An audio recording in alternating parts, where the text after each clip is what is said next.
Okay, last class வந்து நம்ம வந்து செட் பார்த்தோமா? Set. Okay, one second, I present my screen.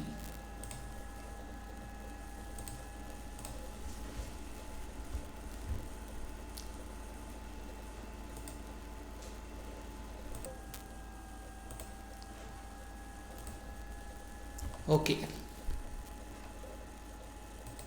தெரியுதுங்களா? ஸ்டார்ட் பண்ணலாம். ஓகே, லாஸ்ட் கிளாஸ் வந்து செட்டு பார்த்தோம். செட்டுக்கு அப்புறம் என்ன பார்த்தோம்? சப்செட்ஸ் பார்த்தோம், ப்ராப்பர் சப்செட் பார்த்தோம், பவர் செட்டு பார்த்தோம். ஸோ இன்றைக்கி வந்து கொஞ்சம் அதுலேருந்து நெக்ஸ்ட் என்ன இது பண்ணால் ஃபங்க்ஷன்ஸ் போகணும். ஃபங்க்ஷன்ஸ் நீங்கள் already F of X Y equal to F of X இல்லை கிராஃப் வரையறதுக்கு எல்லாத்துக்குமே யூஸ் பண்ணியிருப்பீங்க. அதுதான் வந்து ஃபங்க்ஷன். ஸோ ஃபங்க்ஷனோட டெஃபினேஷன் வந்து யாராச்சும் இதை ரீட் பண்ணுங்கள். Anyone?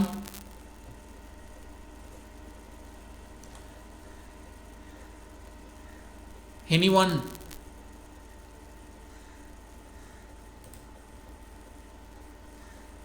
Ravi?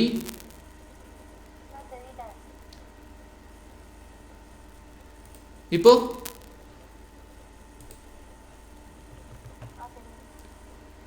கொஞ்சம் லவுடாக பேசுங்க, வாய்ஸ் கம்மியாக கேட்குது. ஓகேவா? F from X to Y. இந்த சிம்பிளோட பேர் என்னது? ஃபார் ஆல் இல்லைனா for every. So for every X. அடுத்தது என்னது? இதோட நேம் பிலாங்ஸ் டு இல்லைனா இன் எக்ஸ். இன் எக்ஸ் இதோட நேமு டேர் எக்ஸிஸ்ட். உங்களுக்கு சைஸ் வேணா I think I note to get to. Okay, it is visible? Yes, sir. Okay, so there exists y in y such that f of x equal to y. இங்கே நான் ஒரு acceleration mark போட்டிருக்கேன்ல, it is visible?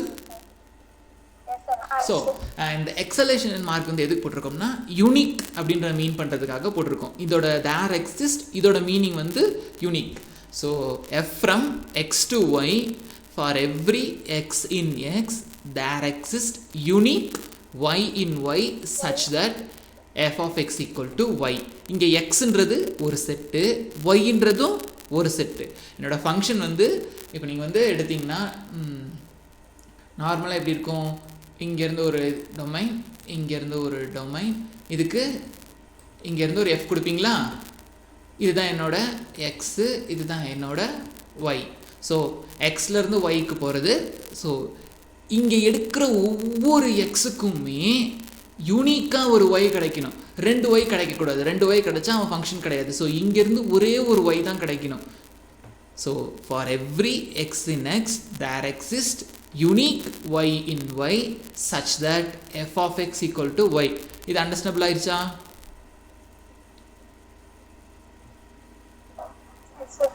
So f from x to yன்றது ஒரு ஃபங்க்ஷனுக்கு.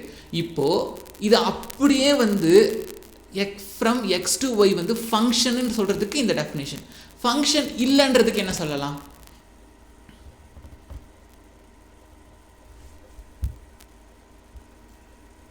நான் last கிளாஸே சொன்னேன், prove பண்ணணும்னா எல்லாத்துக்குமே ப்ரூவ் பண்ணணும். For all.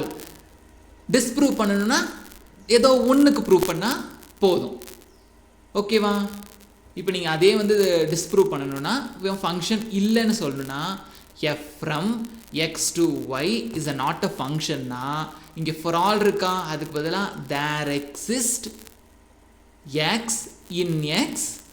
இங்கே வந்து ஃபார் இங்கே தேர் எக்ஸிஸ் இருந்தால் இது அப்படியே மாறும். இங்கே ஃபார் ஆல் இருந்துச்சுன்னா தேர் எக்ஸிஸ்ன்னு மாறுற மாதிரி இங்கே தேர் எக்ஸிஸ் இருந்தால் for all. There exist X in X for all Y in Y such that F of X is not equal to Y. புரிஞ்சுதா? நீங்கள் இங்கே எடுக்கிற எல்லா எக்ஸுக்குமே இதை சாட்டிஸ்ஃபை பண்ணால் இவன் ஃபங்க்ஷன். ஏதோ ஒரு எக்ஸுக்கு சாட்டிஸ்ஃபை பண்ணலன்னா இவன் ஃபங்க்ஷன் கிடையாது. பட் இன்னொரு இதில் இங்கே ஒரு இம்பார்ட்டண்டான விஷயம் என்னென்னா இங்கே யூனிக்னஸ் கொடுத்துருக்கோம். ஸோ யூனிக்னஸ்னால் கரெக்டாக யூனிக்காக ஒன்று தான் கிடைக்கணும். சப்போஸ் எனக்கு 2 கிடைச்சாலும் அவன் ஃபங்க்ஷன் கிடையாது. So F from X to Y for every X in X there exist a y in Y such that F of X equal to ஒய்ன்னு வந்து பட் யூனிக்னஸை சாட்டிஸ்ஃபை பண்ணலைனாலும் அவன் எனக்கு ஃபங்க்ஷன் கிடையாது. ஸோ இவனை நெக்லெக்ட் பண்ணணும் இல்லை இந்த ஸ்டேட்மெண்ட்டை டிஸ்ப்ரூவ் பண்ணணும்னா ரெண்டு விஷயத்தில் ப்ரூவ் பண்ணலாம். ஃபஸ்ட்டு விஷயம் வந்து யூனிக்னஸை தூக்கிட்டா இவன் ஃபங்க்ஷன் கிடையாது. நெக்ஸ்ட்டு வந்து ஏதாச்சும் ஒரு எக்ஸுக்கு there x is a x in X such that இங்கே தேர் எக்ஸ் இருந்தால் for all Y in Y such that F of X not equal to y. எடுக்கிற எல்லா எக்ஸுக்குமே ஒய் கிடச்சி அவன் இதை சாட்டிஸ்ஃபை பண்ணி யூனிக்னஸ் கொடுத்தா அவன் ஃபங்க்ஷன். ஏதோ ஒரு எக்ஸுக்கு எடுத்து எல்லா ஒய்யுக்குமே எடுத்து f of X not equal to ஒய்னா அவனும் ஃபங்க்ஷன் இல்லை. இது எல்லாத்தையும் சாட்டிஸ்ஃபை பண்ணி யூனிக்னஸை மட்டும் ஒமிட் பண்ணாலும் அவன் ஃபங்க்ஷன் இல்லை. It is understandable? புரிஞ்சுதாப்பா? ஸோ நெக்ஸ்ட் நம்ம வந்து என்ன பண்ண போகிறோன்னா ஃபங்க்ஷனை வந்து பண்ண போகிறோம். நமக்கு வந்து ஈஸியாக தெரிஞ்ச ஒரு ஃபங்க்ஷன் என்னது, எப்போதும் ஆஸ் யூஷுவல் சின்ன கிளாஸ்லேருந்து பண்ணுறது என்னது, ஆட் பண்ணுறது. ஓகேங்களா? ஸோ ஆடிங் தெரியும். ஆட் பண்ணுறதுக்கு நமக்கு என்ன வேணும்? ஃபஸ்ட்டு ஆட் பண்ணுறதுக்கு என்ன வேணும்ப்பா? நம்பர்ஸ். எத்தனை நம்பர் வேணும்? மினிமம் நம்பர் எத்தனை வேணும் பா? மினிமமாக 2 நம்பர்ஸ் வேணும். மேக்ஸிமம் எவ்வளோ நம்பர் வேணால் நீங்கள் ஆட் பண்ணிக்கலாம். ஃபஸ்ட்டு ஆட் பண்ணுறதுக்கு மினிமம் 2 நம்பர்ஸ் வேணும். ஸ்கூல் லெவல்லேருந்து மினிமமாக 2 நம்பர்ஸ் வேணும். ஸோ அப்போ என்னோடய ஃபங்க்ஷன் வந்து ஃபஸ்ட்டு எடுக்கிறதுல 2 நம்பர் இருக்கணும். 2 நம்பர் இருக்கிறதுக்கு அன்னைக்கு கிளாஸ்லேயே நான் நோட்டேட் பண்ணேன். So R2. R2ஓட மீனிங் என்னன்னு தெரியும்ல, order pair of X comma Y. ஞாபகம் இருக்கா? ஸோ என்னோட order pair of so x comma y. So எக்ஸும் ஒய்யும் ரியல் நம்பராக இருக்க போகுது. இது என்ன நம்பரை வேணா இருந்துட்டு போகுது, இது என்ன நம்பரை வேணா இருந்துட்டு போகுது. ஸோ சச் தட் இது எனக்கு ஆரில் இருக்க போகுது. ஓகேங்களா? ஸோ இது எனக்கு இப்போதைக்கு செட்டாக இப்படி வச்சுக்கோங்க. நெக்ஸ்ட் நம்ம என்ன பண்ணணும்னா ஃபங்க்ஷன் 2 நம்பரை ஆட் பண்ணால் உங்களுக்கு எத்தனை நம்பர் கிடைக்கும்? ஒரு நம்பர் தான் கிடைக்கும். ஒரு நம்பர் கிடைக்கிறதுக்கு நோட்டேட் என்ன பண்ணும், வெறும் ஆர் தான் பண்ணணும். ஸோ அப்போ என்னோட செட்டு வந்து function F from R2 to எங்கே போகுது? ஆருக்கு போகுது. இது என்னோட டொமைன், இது என்னோட கோடொமைன். புரிஞ்சிச்சுங்களா? இங்கே 2 நம்பர் நான் எடுக்கிறேன். 2 நம்பரை ஆட் பண்ணால் எனக்கு ஒரு நம்பருக்கு போகிறான். இவன் தான் என்னோட ஃபங்க்ஷனை நான் நோட்டேட் பண்ணிட்டேன். இப்போ செக் பண்ணி பார்க்கணும்ல, ஃபஸ்ட்டு ஃபங்க்ஷனோட டெஃபினேஷன் செக் பண்ணணும்ல. எடுக்கிற எல்லா எக்ஸ் இன் எக்ஸ். இப்போ இங்கே எனக்கு என்ன இருக்குது, இங்கே எக்ஸ் கமா ஒய்ன்னு 2 நம்பர் இருக்குது. இப்போ நீங்கள் எடுத்துக்கோங்களேன், 1,0ன்னு எடுத்துக்கோங்க. இந்த நம்பர் 1,0. இந்த 2 நம்பரையும் ஆட் பண்ணால் உங்களுக்கு என்ன கிடைக்கும்? 1, இது 1, இது 0. ரெண்டுத்தையும் ஆட் பண்ணால் 1 கிடைக்கும். ஸோ தேர் எக்ஸ் யூனிக் ஒய். எனக்கு ஒய் இங்கே கிடைக்கணுமா? யூனிக்காக இங்கே 1ன்னு கிடைக்கிது. 1,0 நீங்கள் எடுக்கிறேன், எல்லாத்தையும் ஆட் பண்ணுறேன், இங்கே கொண்டு போகுது. ஸோ ஒரு ஃபங்க்ஷனை வந்து நான் என்ன நோட்டேட் பண்ணுறேன், ப்ளஸ்ன்ற என்னோடய ஃபங்க்ஷன் நோட்டேட் பண்ணியிருக்கேன். ஸோ இங்கே இருக்க 2 நம்பரை எடுக்கிறேன், 1,0ன்னு எடுக்கிறேன், ரெண்டுத்தையும் ஆட் பண்ணால் இங்கே யூனிக்காக 1க்கு போகுது. இதே வந்து 5,7ன்னு எடுத்துக்கோங்க. 5,7 2 நம்பர் எடுக்கிறேன், ஆட் பண்ணால் யூனிக்காக 12ன்ற ஒரு நம்பரு கிடைக்குது. So it is satisfy this definition. So இவன் வந்து எனக்கு ஃபங்க்ஷன். இந்த இது புரிஞ்சுச்சுங்களா? இப்போது அது அப்படியே நம்ம வந்து செக் வித் மல்டிப்ளிகேஷனுக்கு செக் பண்ணி பாருங்கள். மல்டிப்ளிகேஷனுக்கு எத்தனை நம்பர் தேவை? மினிமம் 2 நம்பர்ஸ் தேவை. 2 நம்பரை மல்டிப்ளை பண்ணால் யூனிக்காக ஒரு நம்பர் தானே கிடைக்குது. இப்போ நீங்கள் 5 × 7ன்னு பண்ணுறீங்க, உங்களுக்கு 2 ஆன்சர் கிடைக்குதா? இல்லைல்ல. ஸோ ஒரே ஆன்சர் யூனிக்காக கிடைக்குது. So multiplication is also function. So R2லேருந்து ஆருக்கு போகுது. புரிஞ்சுச்சுங்களா? நமக்கு தெரிஞ்ச ஒரு சொல்லுங்கப்பா. ஹலோ. ஸோ R2லேருந்து ஆருக்கு போகுது. இப்போ நீங்கள் வந்து ஒரு ஃபங்க்ஷன் எடுத்துக்கோங்க. நான் ஃபங்க்ஷனை வந்து எங்கே கொடுக்குறேன்னா எஃப் ஃப்ரம் ஆர்லேருந்து ஆருக்கே போகுது. ஓகேங்களா? என்னோட எஃப் ஆஃப் எக்ஸ் வந்து எப்படி இருக்கான்னா பேசிக் ஃபங்க்ஷன். இதுதான் வந்து F of X equal to X. இந்த ஃபங்க்ஷனோட நேம் வந்து ஐடென்டி ஃபங்க்ஷன்.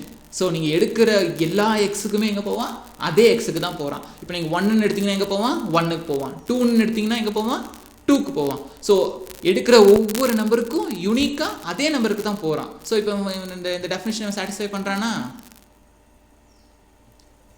புரியுதுங்களா? ஸோ இவன் எடுக்கிற இந்த டெஃபினிஷன் சாட்டிஸ்ஃபை பண்ணுறான். So F of X equal to X, இவன் ஃபங்க்ஷன். நெக்ஸ்ட்டு வந்து f of x equal to 2ன்னு எடுத்துக்கோங்க. ஓகேங்களா? இது உங்களுக்கு இன்னும் கொஞ்சம் அண்டர்ஸ்டாபிள் பண்ணுறதுக்கு ஈஸியாக இருக்கும். ஸோ இந்த மாதிரி ஒரு ஃபங்க்ஷன் எடுத்திங்கன்னா இவன் பேர் கான்ஸ்டன்ட் ஃபங்க்ஷன். ஸோ கான்ஸ்டண்ட்டாக ஒரு வேல்யூக்கு போகிறான். நீங்கள் எடுக்கிற எல்லா வேல்யூக்குமே 2க்கு தான் போவான். 1ன்னு எடுத்திங்கன்னா 2க்கு தான் போவான். 2ன்னு எடுத்திங்கன்னா 2க்கு தான் போவான். 3ன்னு எடுத்திங்கன்னா 2க்கு தான் போவான். -7ன்னு எடுத்திங்கன்னா 2க்கு தான் போவான். நீங்கள் எடுக்கிற எல்லாத்துக்குமே யூனிக்காக அந்த 2க்கு மட்டும் தான் போகிறான். இங்கே டிஃப்ரெண்ட்டாக வேறு எந்த வேல்யூக்குமே போகிறதில்ல. நமக்கு யூனிக்னஸ்னால் இங்கே தான் பார்க்கணும். ஸோ 1ன்னு எடுத்தாலும் 2க்கு தான் போவான், 2ன்னு எடுத்திங்கனாலும் 2க்கு தான் போவான், 3ன்னு எடுத்திங்கனாலும் 2க்கு தான் போவான். ஸோ இந்த மாதிரி கான்ஸ்டண்ட்டாக போகிறான். ஸோ கான்ஸ்டன்ட் வேல்யூக்கு போகிறான். இந்த ஃபங்க்ஷன் கான்ஸ்டன்ட் ஃபங்க்ஷன். பேசிக்காக உங்களுக்கு எந்த ப்ராப்ளம் செய்யறதாலும் ஈஸியாக அண்டர்ஸ்டாபிள் பண்ணுறதுக்கு ஐடென்டி ஃபங்க்ஷன் அப்புறம் கான்ஸ்டன்ட் ஃபங்க்ஷன் செக் பண்ணாலே போதும்.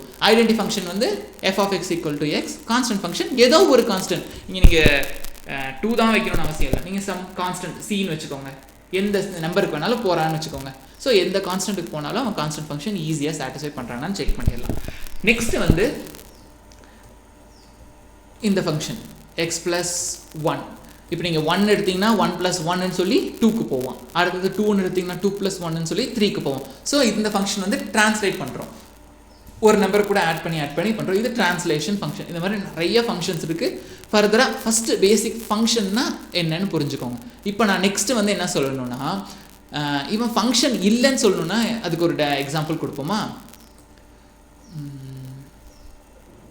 இப்போ நீங்கள் வந்து உங்களுக்கு ஈஸியாக வந்து இந்த ஞாபகம் இருக்கும்ல,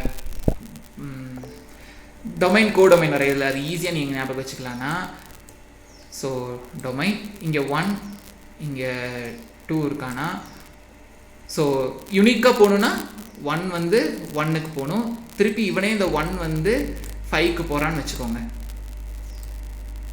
ஸோ 1 வந்து 1க்கும் போகிறான், 1 வந்து 5க்கும் போகிறான்னா இங்கே யூனிக்னஸ் மிஸ் ஆகுது. ஸோ இவன் வந்து எனக்கு ஃபங்க்ஷன் கிடையாது. இதை வந்து பேசிக்காக அண்டர்ஸ்டாண்ட் பண்ணிக்கோங்க. இல்லைனா டெஃபினிஷனை வச்சு நெக்லெக்ட் பண்ண கற்றுக்கோங்க.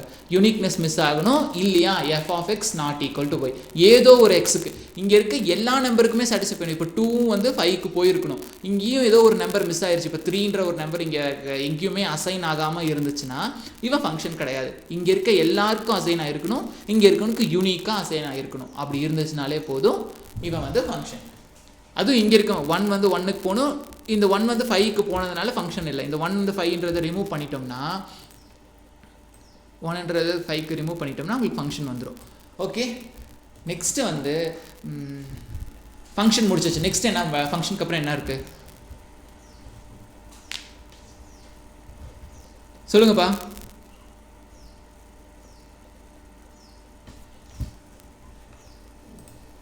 ஃபங்க்ஷன் முடிச்சாச்சு. நெக்ஸ்ட் என்ன படிப்பீங்க ஃபங்க்ஷனில்?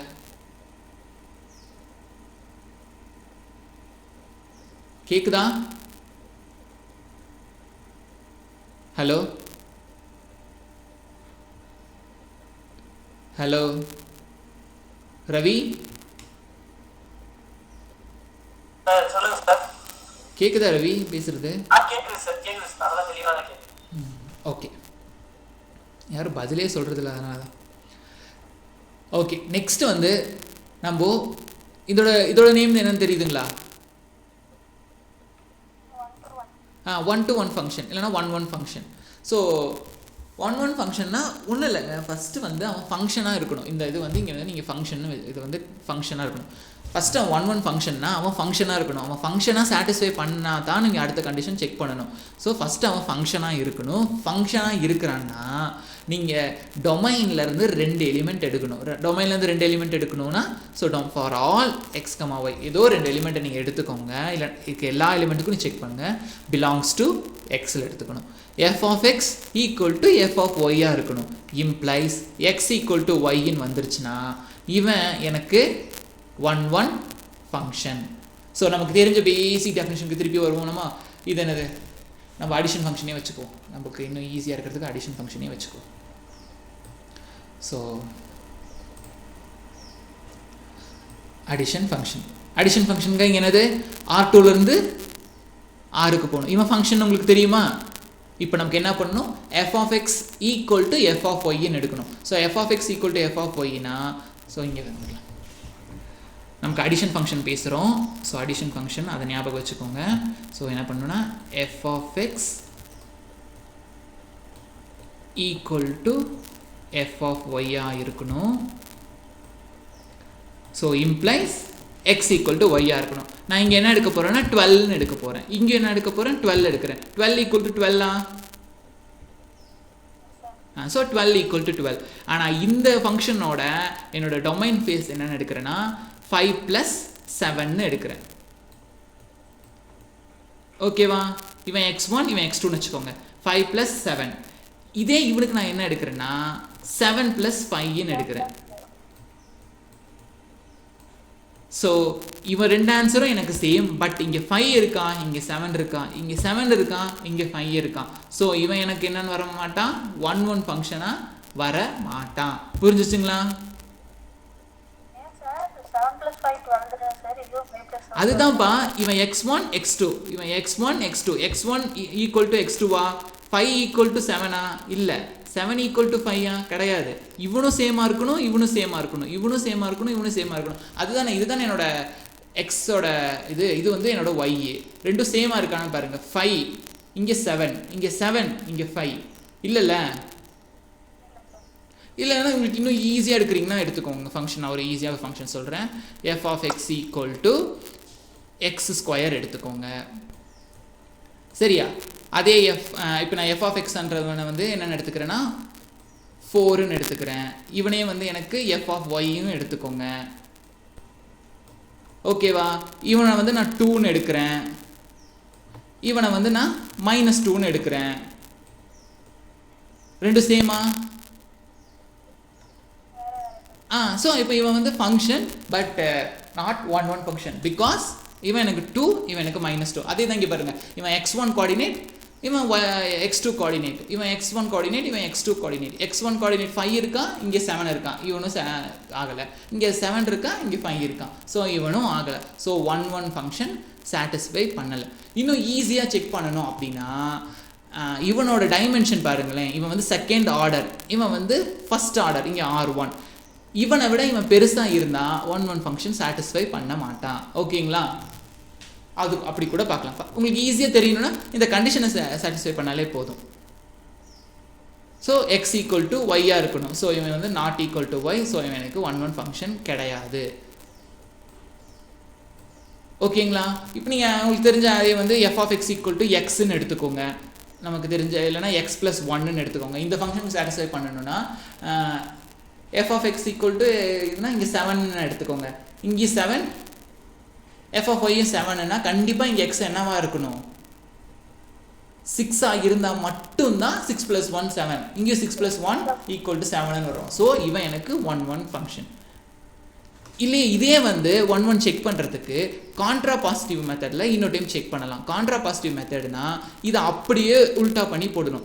x நாட் ஈக்குவல் டு ஒய்ன்னு எடுக்கணும். எடுத்திங்கன்னா x நாட் ஈக்குவல் டு ஒய்ன்னு எடுத்துட்டு implies f of x not equal to f of y. ஓகேங்களா?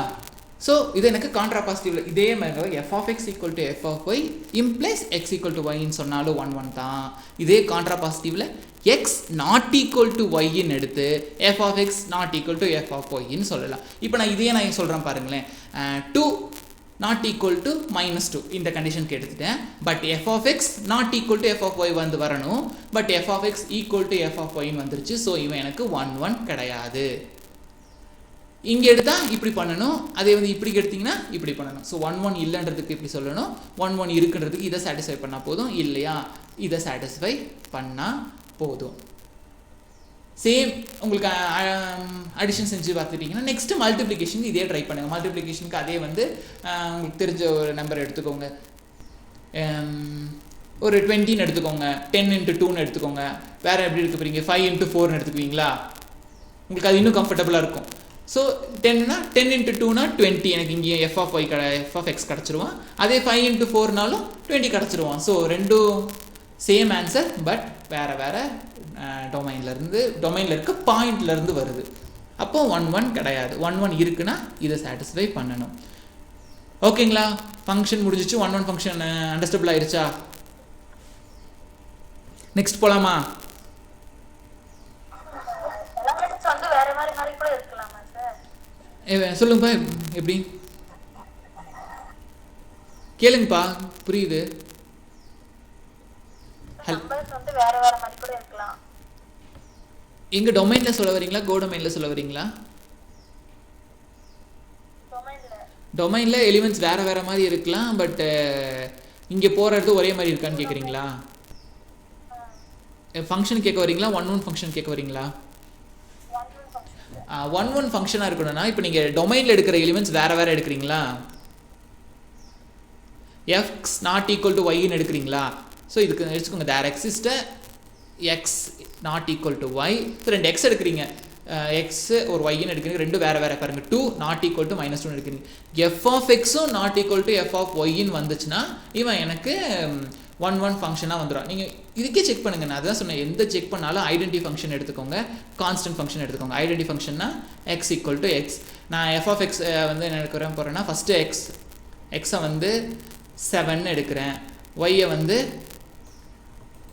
6ன்னு எடுக்கிறேன். ஸோ எனக்கு ஃபஸ்ட்டு எஃப் ஆஃப் எக்ஸ் என்னன்னு கிடைப்பான்?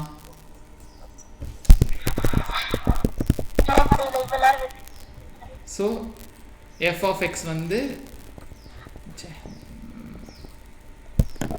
எஃப் ஆஃப் 7 எடுத்துக்கோங்க. ஸோ எஃப் ஆஃப் எக்ஸ்ன்றது எஃப் ஆஃப் 7 வந்து 7க்கு போவான். ஸோ எஃப் ஆஃப் ஒய்ன்றது எஃப் ஆஃப் 6 வந்து 6க்கு போவான். ஸோ இவன் ரெண்டுமே நாட் ஈக்குவலா? இவன் ரெண்டும் நாட் ஈக்குவல் இம்ப்ளைஸ் இவன் ரெண்டும் நாட் ஈக்குவல்னா இவன் எனக்கு 1 ஃபங்க்ஷன். புரிஞ்சுச்சா? சேம் நீங்கள் எதை எனக்கு சொல்லியிருக்கேன், கான்ஸ்டன்ட் ஃபங்க்ஷன் எடுக்க சொல்லியிருக்கேன். கான்ஸ்டன்ட் ஃபங்க்ஷன்னா எப்படி இருக்க போகிறான்? 7ன்னு வச்சுக்கோங்க. ஸோ எக்ஸை வந்து 7ன்னு எடுத்துக்கிறீங்க, ஒய்யை வந்து 6ன்னு எடுத்துக்கிறீங்க. எஃப் ஆஃப் 7 வந்து எங்கே போவான்? 7க்கு தான் போவான். எஃப் ஆஃப் ஒய்யும் எங்கே போவான்? அவனும் கான்ஸ்டன்ட் ஃபங்க்ஷன், சேமாக 7க்கு தான் போவான். ஸோ இவ ரெண்டும் நாட் ஈக்குவல், பட் இவ ரெண்டும்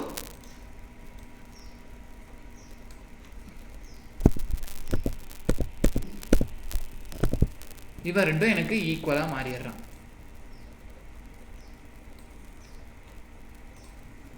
ஸோ இவன் ரெண்டும் எனக்கு ஈக்குவலாக ஆயிடுறான். ஸோ இவன் ரெண்டும் நாட் ஈக்குவல், பட் இவன் ஈக்குவல். ஸோ இவன் அதனால் எனக்கு இவன் 1 வர மாட்டான். புரிஞ்சுச்சுங்களா? எது செக் பண்ணணும்னாலும் ஃபஸ்ட்டு ஒரு கான்ஸ்டன்ட் ஃபங்க்ஷன் வச்சு செக் பண்ணுங்கள், ஐடென்டி ஃபங்க்ஷன் வச்சு செக் பண்ணுங்கள். பெரிய பெரிய கான்செப்ட்ஸ் எல்லாமே வந்து இதில் ஈஸியாக நீங்கள் புரிஞ்சுக்கிறதுக்கு இந்த 2 ஃபங்க்ஷனை வச்சாலே செஞ்சுக்கலாம். ஓகேங்களா? Any other questions? ஓகே, 1 அப்புறம் நம்ம வேறு என்ன பார்க்கணும்? 1 ஃபங்க்ஷனுக்கு அப்புறம் வேறு என்ன ஃபங்க்ஷன் இருக்கு? தப்புனாலும் பரவாயில்லப்பா, வாய் திறந்து சொல்லுங்க. சரி, ஓகே. இந்த 1 ஃபங்க்ஷனுக்கு இன்னொரு நேம் இருக்குப்பா. இந்த 1 ஃபங்க்ஷனுக்கு க்ரீக்கில் வந்து நேம் தான் மோஸ்ட்லி யூஸ் பண்ணுவாங்க. இன்ஜெக்டிவ் ஃபங்க்ஷன்னு சொல்லுவாங்க.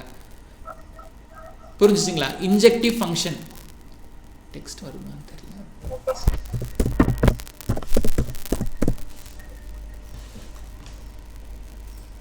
So injective function.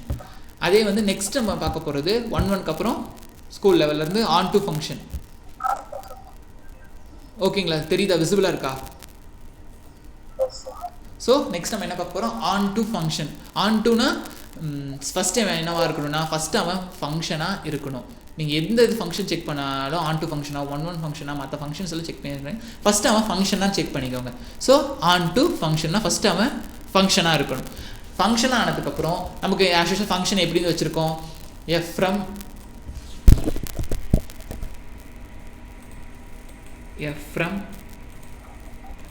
x to y. தெரியுதாப்பா? விசிபிளாக இருக்கா? ஸோ ஃபங்க்ஷன் வந்து எக்ஸ் டு ஒய்ன்னு வச்சுருக்கோம். ஃபஸ்ட்டு அவன் ஃபங்க்ஷனும் செக் பண்ணியாச்சு, ஃபங்க்ஷனுக்கு அந்த கண்டிஷன் இருக்கணும், யூனிக்காக இருக்கு, ஒய் கிடைக்கணும், எல்லாம் முடிச்சு. நெக்ஸ்ட் என்ன பண்ணால் இது இதோட மீனிங் இது படிங்க, இந்த டெஃபினேஷனை. இதுக்கு என்ன சொல்லுவீங்க? For every y in y.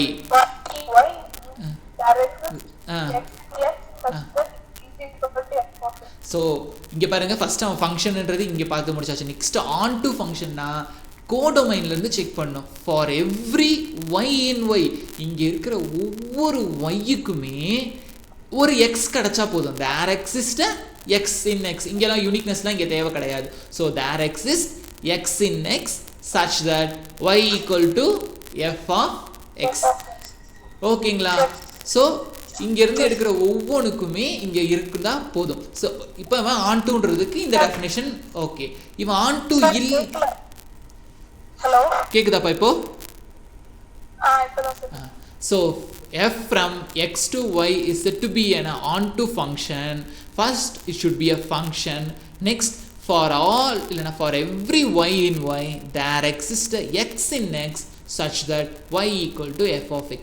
இங்க இருக்கிற ஒவ்வொரு yக்குமே ஒரு x வந்து xல கிடைச்சு such y equal to f of x ன்னு சொன்னா போதும். இங்க இருக்கவனுக்கு இங்க ஈக்குவலா இருந்தா போதும். ஸோ இவன் எனக்கு ஆன் டு ஃபங்க்ஷன். ஸோ இப்போ வந்து ஒரு ஃபங்க்ஷனை வந்து ஆன் டு இல்லைன்னு சொல்லணும்னா என்ன பண்ணணும்? இப்போ பாருங்கள், இதை நல்லா பார்த்துக்கோங்க. இந்த ஸ்டேட்மெண்ட்டை நெக்லெக்ட் பண்ணணும். ஸோ இந்த ஸ்டேட்மெண்ட்டுக்கு எப்படி எழுதணும்? இது தப்புன்னு சொல்லணும்னா இங்கே ஃபார் ஆல் இருந்தால் என்ன பண்ணணும்? There exist. So right there exist Y in Y for all, correct, x in x such that, so x in x such that y not equal to f of x. புரிஞ்சுச்சுங்களா? இந்த statement இப்போ வந்து இவன் onto இல்லைன்னு சொல்லணும்னா for every if for all இருக்கிறதுனால இங்கே there exist y in y for all x in x such that y not equal to f of x. இதுக்கு வேணா நீங்கள் ப்ராக்கெட் போட்டு வச்சிங்கன்னா இன்னும் கம்ஃபர்டபுளாக உங்களுக்கு புரியும். So there exists y in y bracket போட்டுக்கு அதுக்கப்புறம் for all x in x such that y equal to f of x. இங்கேயும் நீங்கள் வேணால் ப்ராக்கெட் வச்சுக்கோங்க, அப்போ உங்களுக்கு இன்னும் அண்டர்ஸ்டாபிளாக இருக்கும். for y in y there exists x in x. இது அப்படியே நீங்கள் வந்து என்ன பண்ணுற போகிறீங்க, இந்த ஸ்டேட்மெண்ட்டை நெக்லெக்ட் பண்ணுறதுக்கு இப்படி எழுதிக்கலாம். இப்போ நான் ஒரு ஃபங்க்ஷன் கொடுக்குறேன், அவன் ஆன் டுவா இல்லையான்னு செக் பண்ணலாம். ஸோ எஃப் ஃப்ரம்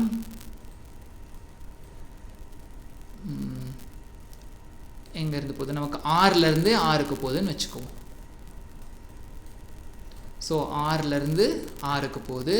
என்னோடய ஃபங்க்ஷன் வந்து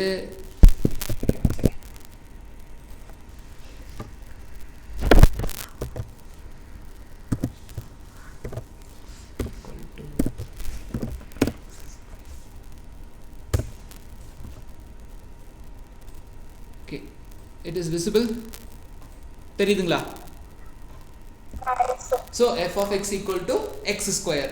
ஸோ எங்கேருந்து போகுது, எக்ஸில் எஃப் இங்கே டொமைன்ன்றது 6, கோடொமைனும் எனக்கு 6. ஸோ எங்கேருந்து இங்கே போகுது, எக்ஸ் ஸ்கொயருக்கு போகுது.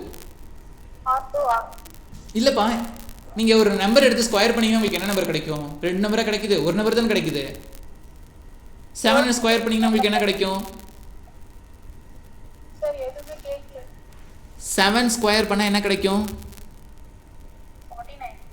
ஸோ ஒரு நம்பருக்கு தான் கிடைக்குது, 6ல் ஒரு நம்பர் தானே இருக்கு. ஓகேங்களா? புரியுதா? ஸோ இவன் ஆன் டு ஒன் செக் பண்ணணும், இவன் இல்லைனா ஆன் டு இல்லைன்னு செக் பண்ணணும்.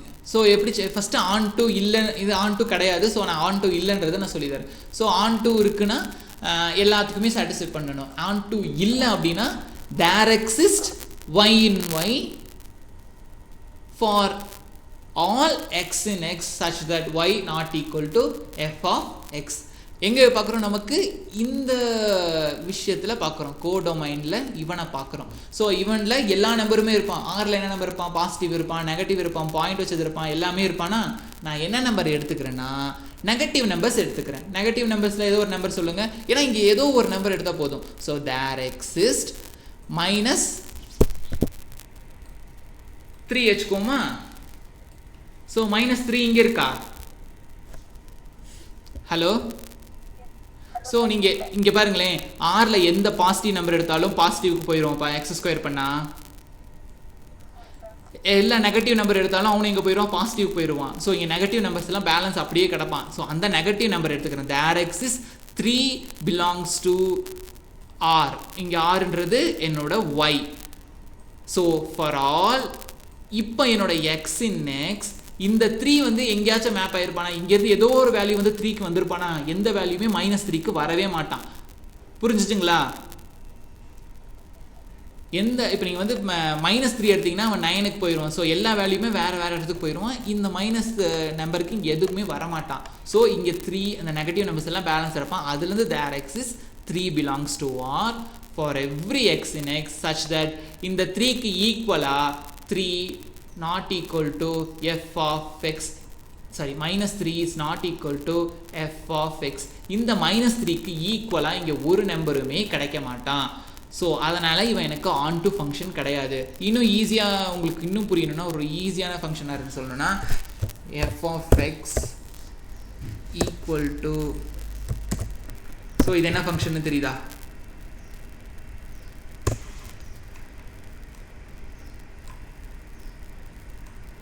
ஸோ இந்த ஃபங்க்ஷன் தெரியுதுங்களா? இது என்ன ஃபங்க்ஷன்ப்பா?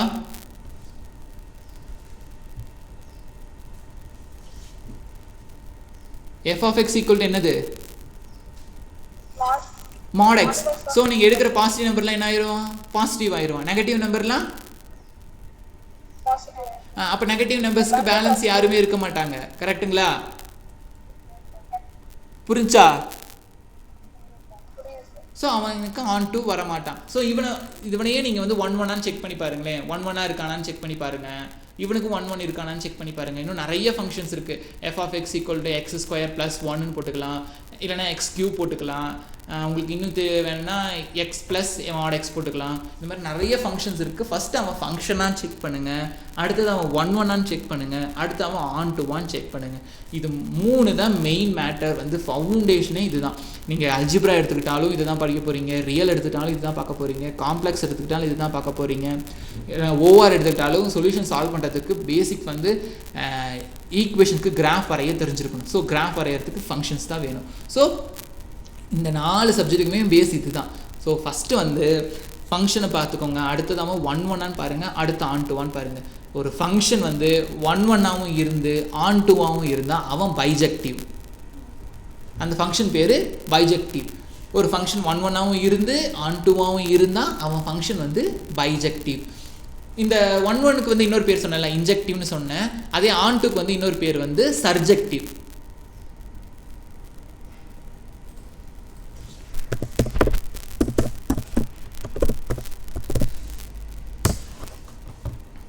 ஸோ இந்த ஆன் டுக்கு இன்னொரு பேர் வந்து சர்ஜெக்டிவ். ஸோ இன்ஜெக்டிவாகவும் இருந்து சர்ஜெக்டிவாக இருந்தால் அந்த ஃபங்க்ஷன் வந்து பைஜெக்டிவ் ஃபங்க்ஷன். பைஜெக்டிவ் ஃபங்க்ஷன்னா ஃபஸ்ட்டு அவன் ஃபங்க்ஷனாக இருக்கணும், அப்புறம் அவன் 1-1 சாட்டிஸ்ஃபை பண்ணணும், அப்புறம் அவன் ஆன் டுவை சாட்டிஸ்ஃபை பண்ணணும். இப்படி 3த்தையும் அவன் சாட்டிஸ்ஃபை பண்ணானா அந்த ஃபங்க்ஷன் வந்து பைஜெக்டிவ் ஃபங்க்ஷன். பைஜெக்டிவ் ஃபங்க்ஷன் வச்சு தான் நம்ம அடுத்தது வந்து ஹோமோமார்பிசம் பார்ப்போம். ஹோமோமார்பிசம் பார்த்தா தான் ஐசோமார்பிசம் பார்ப்போம். அப்படி அந்த ஐசோமார்பிசம் வரைக்கும் தெரிஞ்சிட்டாலே போதும், குரூப் தியரி முக்கால்வாசி முடிஞ்சிருச்சு. நீங்கள் 1-1 ஆன் டு ஹோமோமார்பிசம் பார்த்தாலே லீனியர் அல்ஜிப்ரா பாதி முடிஞ்சிருச்சு. ரியலில் கொஞ்சம் முக்கால்வாசி பேசிக்ஸ் ஃபுல்லாகவே முடிஞ்சிடும். இவ்வளோ தான் இந்த ஃபவுண்டேஷனே இது தான். இதை நீங்கள் இன்னும் என்ன பண்ணுங்கன்னா, நீங்களாவே ஃபங்க்ஷன்ஸை சும்மா நெட்டில் நிறைய ஃபங்க்ஷன்ஸ்ன்னு அடிச்சிங்கன்னா வரும். அந்த ஃபங்க்ஷன்ஸ் எல்லாம் நீங்களாவே எடுத்து இந்த டெஃபினேஷனுக்கு அப்ளை பண்ணி இவன் 1-1, இவன் ஆன் டுவான், இவன் பைஜெக்டிவா, இவன் வெறும் 1-1 மட்டும் வரானா, இல்லை இன்ஜெக்டிவ் மட்டும் வரானா, இல்லை அவன் ஃபங்க்ஷனாகவே வரலையா அப்படின்னு பாருங்கள். ஓனாக ஃபங்க்ஷன் க்ரியேட் பண்ணுங்கள். நீங்கள் 6லேருந்து 6க்கு போச்சு, நெக்ஸ்ட் நீங்கள் வந்து இன்னும் ஃபங்க்ஷன் க்ரியேட் பண்ணணுன்னா எஃப் ஃப்ரம் நேச்சுரல் நம்பர்லேருந்து இன்டீஜருக்கு நீங்களாவே ஒரு ஃபங்க்ஷன் கொடுங்க.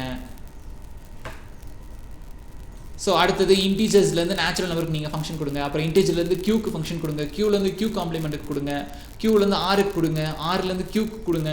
ஸோ ஃபங்க்ஷன்ஸை நீங்கள் க்ரியேட் பண்ண தான் உங்களுக்கு அந்த மேக்ஸில் ஃபவுண்டேஷனே புரியும். எப்படி நம்ம ஒரு ப்ராப்ளமை பார்க்குறோம், ஏன் ப்ராப்ளம் க்ரியேட் ஆகுது, எந்த இடத்துல ப்ராப்ளம் வருது. இப்போ பார்த்தீங்கனாலே ஒரு ஸ்டேட்மெண்ட் இருந்தால் அந்த ஸ்டேட்மெண்ட்டை நெக்லெக்ட் பண்ண தெரிஞ்சிருக்கணும்.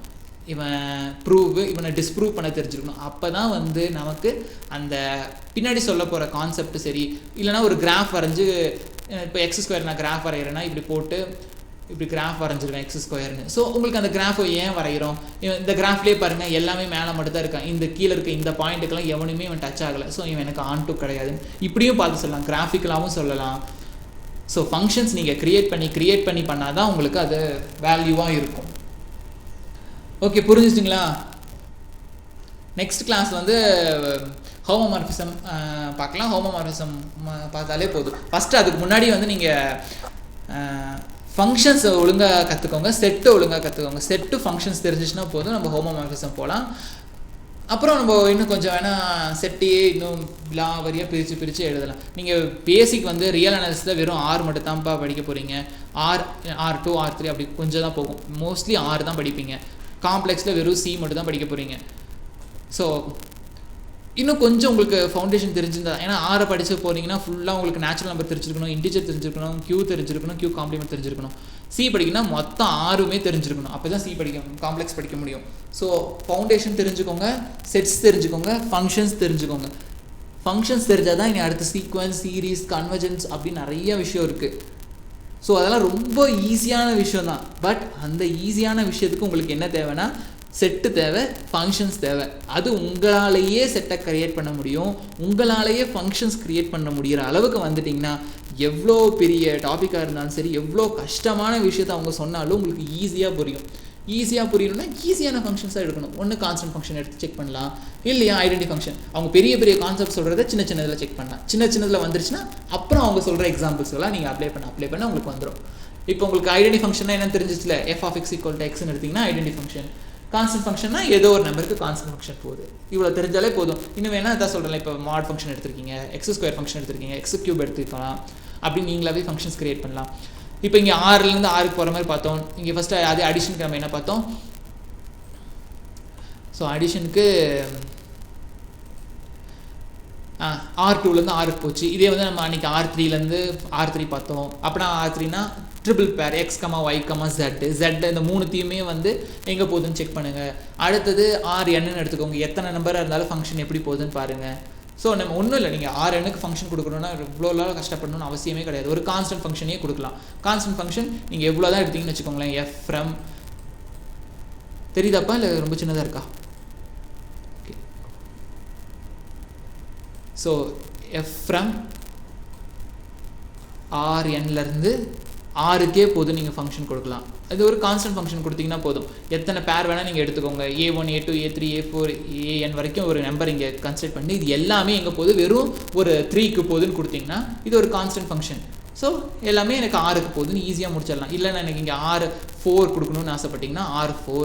இங்கே என்ன இருக்க போகுது, x, y, z, w ஒரு 4 பேர் எழுத போகிறீங்க. x, y, z, w 4 எழுதுவீங்க. இந்த 4மே எங்கே போகுது, 3க்கு போகுதுன்னு கொடுக்கலாம். 3, முடிஞ்சு போச்சு. 3 ஒரே வேல்யூக்கு போகுது. ஒரு ஃபங்க்ஷன் க்ரியேட் பண்ணிடலாம். இல்லை R4லேருந்து R2க்கு கொடுக்கணுமா, ஸோ எனக்கு என்னது x, y, z, wனா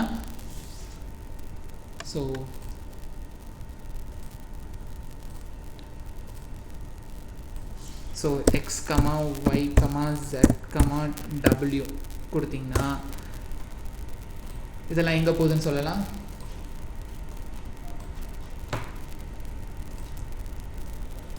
ஸோ எனக்கு எங்கே போகுது, ஒரு ஃபங்க்ஷனாக கொடுக்கணும்னா x + yன்னு ஒன்றுக்கு போகுது, ஏன்னா இங்கே 2 பேர் தான் இருக்கணும். ஸோ x + y, இங்கே z + wன்னு கொடுக்க போகிறீங்க. ஸோ எனக்கு முடிஞ்சிச்சு, 2 வேல்யூ கிடச்சிச்சு. ஏன்னா இங்கே 4 பாயிண்ட்ஸ் இருக்குது. x, y, இன்விசிபிள் பண்ணல.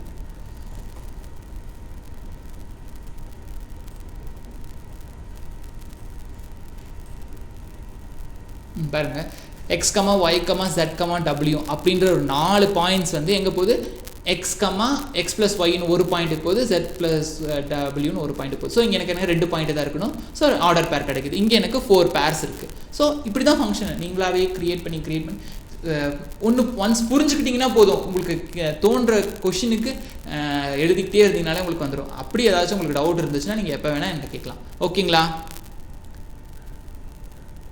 Okay sir. ஓகே.